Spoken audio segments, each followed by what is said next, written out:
Bonjour à toutes et à tous et bienvenue pour cette nouvelle vidéo de la série Une introduction détaillée à Azure Kubernetes Service.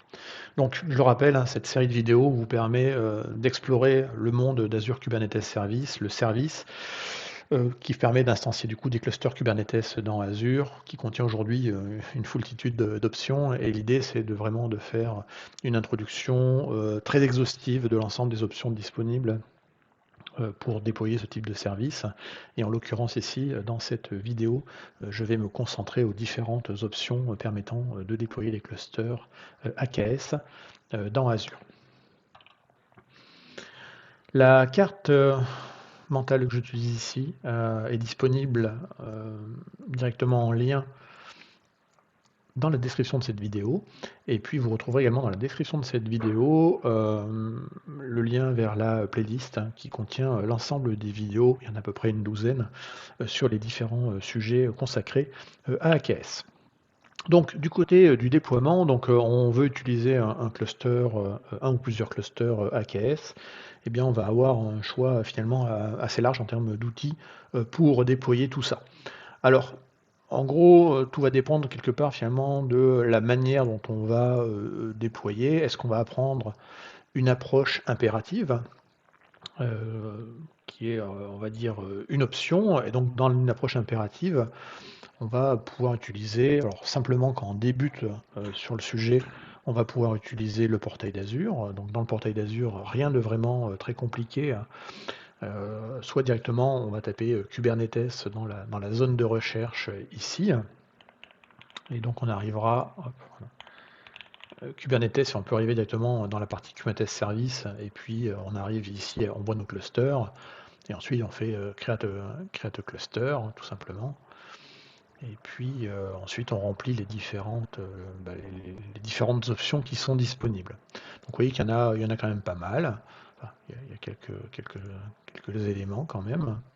Donc on va passer à un assistant un certain nombre d'étapes, et puis on va donner au fur et à mesure tout ce qui nous intéresse, et puis à la fin on n'a plus qu'à cliquer Create. Donc là il faut mettre des informations, hein, je ne les ai pas mis, c'est pour ça que j'ai du rouge, mais globalement on peut le faire. Bon, ça c'est bien, quand on découvre un peu le service, il faut savoir que dans cet assistant, malgré le fait qu'il a l'air quand même assez complet, la liste des options proposées est vraiment un sous-ensemble de l'ensemble des options qu'on peut avoir dans un cluster AKS. Donc si on veut faire quelque chose d'un peu plus poussé, avec des options particulières, il faudra passer par la ligne de commande. Donc soit passer, option numéro 1, vous êtes historiquement du monde Windows, vous aimez bien PowerShell, donc il y a des modules pour cela en PowerShell pour déployer effectivement des clusters AKS, et donc on va avoir après effectivement un verbage et des commandes LED particulières, new AZ AKS cluster, etc. Donc ça, rien de réellement extraordinaire. Dans la pratique, finalement, j'ai vu assez peu de gens utiliser PowerShell pour faire ce type de déploiement. Là encore, probablement parce que le monde Kubernetes vient du monde Linux, et donc on va plutôt voir des outils dans des environnements shell de type bash, euh, ou des outils vraiment très spécifiques de déploiement, de CLI, et pas forcément effectivement des commandes de PowerShell. Donc du coup, là, l'option que je recommande si vous voulez faire de l'impératif, c'est plutôt d'utiliser la ligne de commande AZ, donc l'Azure CLI.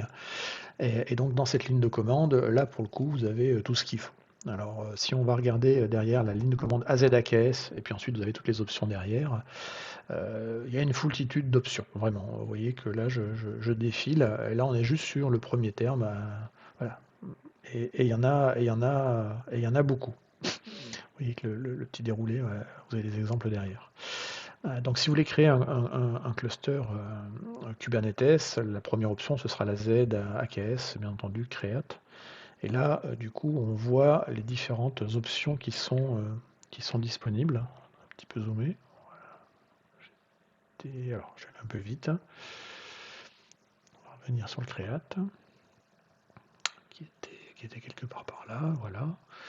là, on voit effectivement qu'il y a la ligne de commande peut être très longue si on fait un cluster avec pas mal d'options, mais c'est la façon de faire si on veut vraiment configurer entre guillemets aux petits oignons son cluster Kubernetes ou utiliser des options particulières. Donc, parce qu'elles ne sont pas toutes disponibles par l'interface graphique. Voilà.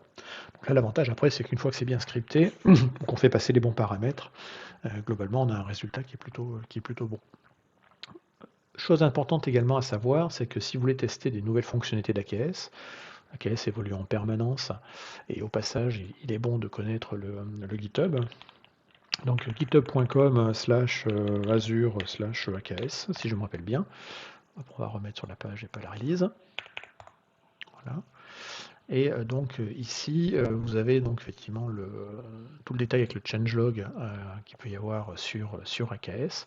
Et vous avez notamment également ici, c'est intéressant de le voir, la roadmap. Et si on va voir la roadmap ou les preview features qu'on peut avoir ici, on va prendre l'un ou l'autre, ça n'a pas vraiment d'importance.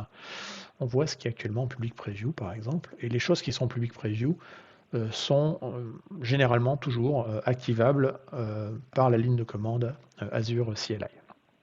Et donc la ligne de commande Azure CLI, il faudra lui rajouter une petite extension qui s'appelle le AZ-AKS Preview Extension, parce que c'est via cette extension-là où vous aurez les dernières fonctionnalités, les derniers commutateurs. Du coup là j'ai perdu le lien, mais c'est pas très grave. Donc ça c'est bon à connaître d'utiliser effectivement l'extension AKS Preview pour aller effectivement rajouter des fonctionnalités sur la ligne de commande AZ-AKS entre autres. Donc ça, ce sont les approches impératives. Donc commencez par le portage juste pour vous familiariser avec les options de base d'un cluster AKS et switcher ensuite rapidement. Mon conseil, c'est Azure CLI plutôt, parce que c'est là où sont toutes les nouveautés et c'est celui qui est le plus utilisé. Si on passe en mode déclaratif, ce qui est encore mieux à mon sens, eh bien l'idée là, ça sera de faire de l'infra as code et donc de déclarer dans des fichiers en gros le résultat souhaité. Après, le format des fichiers peut varier en fonction des solutions que vous allez utiliser. Donc on peut bien entendu déployer un cluster AKS avec un template Azure Resource Manager, ARM tout à fait classique. Donc là, le JSON, pareil, il est un petit peu gros, parce qu'il y a beaucoup d'options, vous l'avez vu sur la ligne de commande, et donc on peut imaginer il faut imaginer que c'est la même chose effectivement dans le fichier JSON, où il y a effectivement tout un paquet d'options possibles imaginables. Donc là, vous voyez que la liste, elle est, là pour le coup, tout à l'heure, la ligne de commande, vous avez vu les différents commutateurs, mais pas les différentes options dans les commutateurs. Et là, vous voyez que ne serait-ce que sur la config de l'operating system, on a une palanquée d'options. Donc là, ça peut faire des gros fichiers, mais là, pour le coup, on a vraiment un contrôle complet de tout ce qu'on fait. Donc ça, c'est l'option numéro 1, on peut le faire en ARM. Si vous êtes un peu plus moderne, vous avez pu peut-être passer à Bicep. Donc dans Bicep, c'est la même chose, sauf que le langage, effectivement, est un DSL au-dessus d'ARM, qui est un peu plus lisible, parce qu'il y a un peu moins d'accolade, tout simplement. Et puis probablement vous utilisez, si vous faites de la phrase code, du Terraform. Et pour le coup, AKS se déploie très bien en Terraform. Pensez bien à prendre les dernières versions du provider Azure, bien entendu. Et là encore, vous avez toutes les options qui sont disponibles. Donc il y a une ressource qui est le AZ Kubernetes Cluster. Il y a une deuxième ressource qui est liée au nœud. Si on cherche ici AKS, je sais pas si ça marche. Kubernetes plutôt, voilà. Voilà, vous avez la notion de node pool qui est un autre objet quand vous allez vouloir rajouter effectivement des node pools dans le cluster. Donc vous avez le cluster en tant que tel et d'autres objets. Et puis après, il y a d'autres services, mais là en l'occurrence, ceux qui vont nous intéresser, c'est principalement le cluster node pool et l'ARM Kubernetes cluster. Avec ces deux objets-là, vous allez pouvoir créer le cluster de vos rêves. Dernière chose, on peut également déployer ça avec de l'Ansible. Il existe, il y a une collection pour ça. Qui est probablement un peu moins bien mise à jour que la partie Terraform et ARM Bicep. Mais bon, vous pouvez quand même, si vous êtes un fan d'Ansible, utiliser Ansible pour déployer des clusters. Vérifiez par contre que les options dont vous avez besoin, si elles sont bien supportées, et donc lisez un peu la documentation. Là encore, la carte dont je mets le lien en description de la vidéo contient tous les URL ici, vous avez juste à cliquer et ça fonctionne. Dernière chose qu'on peut parler dans la partie déploiement, c'est en général quand on déploie un cluster Kubernetes, On va également rajouter des fois des composants supplémentaires à l'intérieur, peut-être une solution pour faire le backup, ou un ingress particulier, ou une solution de GitOps. Enfin bon, globalement, en général, c'est rare que la plateforme arrive et qu'il n'y ait rien de plus dessus. On rajoute toujours un petit peu ces composants.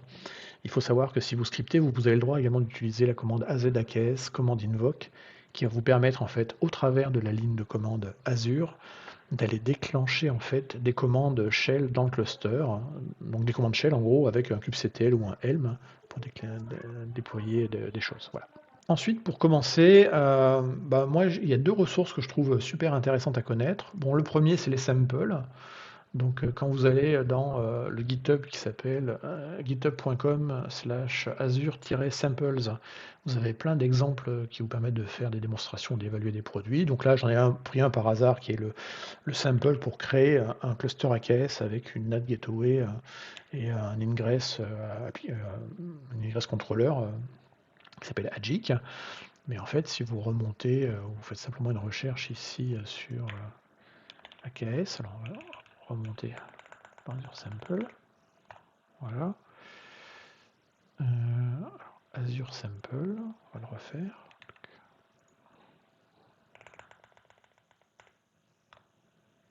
Voilà. Donc dans Azure Sample, vous avez vraiment plein d'exemples de code, de démonstrations, etc. Et là-dedans, rien ne vous empêche après de faire des choses sur AKS. Et vous avez plein de samples, il y en a au moins 64, vous voyez, sur AKS. Donc que ce soit en fait des petits exemples d'applications, comme l'application de vote, qui est une des plus classiques utilisées pour démontrer le déploiement d'une application dans un cluster, ou des clusters particuliers. Là, par exemple, ici, vous avez comment créer un cluster AKS en utilisant Terraform et de l'Azure DevOps. Donc après, vous avez là comment déployer des runners GitHub sur de l'AKS. Voilà, il y a plein de samples, il y en a 64. Ça vaut le coup d'y jeter un œil. Actuellement, c'est la grande mode de OpenAI. Il y a un article pour déployer un cluster AKS et des services OpenAI en Terraform, etc. Donc ça vaut le coup d'y jeter un œil. Ça peut permettre un petit peu de se faire la main sur le sujet, voire de gagner du temps pour la création de vos environnements. Et puis le deuxième site est intéressant également, il s'appelle l'AKS Construction Helper. L'idée derrière, en fait, c'est de vous aider à créer finalement le cluster, pas de vos rêves, mais oui, si, on pourrait dire ça, de manière assez graphique. Donc vous choisissez en gros derrière si vous voulez un simple cluster ou si vous préférez un cluster sur lequel après vous allez installer des choses open source à l'intérieur. Ou alors si vous voulez un environnement qui utilise un maximum de services managés parce que vous êtes dans du cloud et que vous ne voulez pas vous embêter à maintenir en condition opérationnelle, je ne sais pas, le reverse proxy ou une solution de monitoring ou autre. Et là, vous avez donc les trois options. Et ensuite, eh bien, vous choisissez le niveau de sécurité que vous voulez avoir, un simple cluster sans trop de contrôle dessus, parce qu'il n'y a pas de choses sensibles. Un cluster, mais avec quand même une intégration en termes d'identité, avec du contrôle de trafic est-ouest, avec un peu de filtrage sur les IP, ou alors vraiment un cluster qui lui sera en mode privé, isolé, avec plein de fonctionnalités. Donc vous faites un petit peu vos courses. Ensuite, vous dites si c'est un workload de test ou de la production. En tous les cas, c'est de la production, on se doute qu'on va avoir besoin de plus de résilience et d'une disponibilité meilleure. Et puis après, vous avez la catégorie Fine-Tune and Deploy. Et là, vous allez remplir les cases du nom de votre cluster, du nom du resource group, d'où est-ce qu'il va être situé, quelle sera la version de Kubernetes. Là, vous avez différents détails que vous allez choisir. Est-ce que vous voulez des nodes Windows, Linux, scaling automatique ou pas. Oui, il y a plein d'options. C'est vraiment très, très bien fait. Si vous avez des add-ons supplémentaires, vous pouvez dire rajoute-moi cet add-on ou mon application sera ici à tel endroit, etc. Quel reverse proxy vous souhaitez installer. Pas mal de choses sur la partie réseau. Et est-ce que vous voulez une application de test à l'intérieur pour évaluer tout ça. Voilà. Alors on va se remettre ici. Et puis dernière chose, eh bien à la fin, voilà, comment vous voulez le déployer. Est-ce que vous voulez déployer ça dans un script en bash? Donc dans ce cas-là, vous voyez que là il m'a généré, par rapport à ce que j'ai saisi, eh bien la ligne de commande qui va bien. Donc là il m'a créé il me crée en fait tout ça basé sur un template, bien entendu. Donc là c'est un template probablement ARM, sûrement. Si vous le faites en PowerShell, enfin si vous préférez PowerShell, eh ben, il va vous générer le script derrière associé. Si vous voulez utiliser des pipelines et donc des GitHub Actions, là il vous génère derrière une partie du travail avec derrière le fichier de workflow associé. Et puis si vous faites du Terraform, eh bien il commence à vous préparer les fichiers également qui vont bien derrière. Et donc ça peut être une idée assez intéressante de regarder ce site qui est géré à ma connaissance par des gens de Microsoft. Parce que ça peut vous faire gagner pas mal de temps. Voilà. Là encore, après, ça c'est une façon de faire. Vous avez le choix si vous ne voulez pas essayer de comprendre ce qui est fait derrière tout ça, mais plutôt créer vraiment en choisissant chacun de vos paramètres. Vous pouvez également faire le code vous-même. Mais c'est toujours intéressant de s'appuyer, de voir un petit peu comment d'autres ont fait. Et puis ça peut être intéressant également d'utiliser des assistants dans on va dire vos IDE préférés. On a plein maintenant de différentes solutions d'IA qui vous permettent également de générer du code rapidement pour peu qu'on sache lui demander correctement. L'IA générative apporte ça, et notamment sur des choses comme Terraform ou la ligne de commande AZ. Si on formule bien, globalement, le résultat est plutôt propre aujourd'hui. Voilà.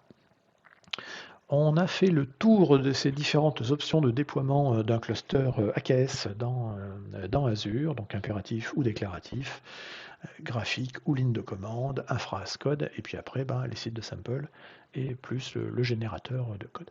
Je vous remercie d'avoir suivi cette vidéo et à bientôt.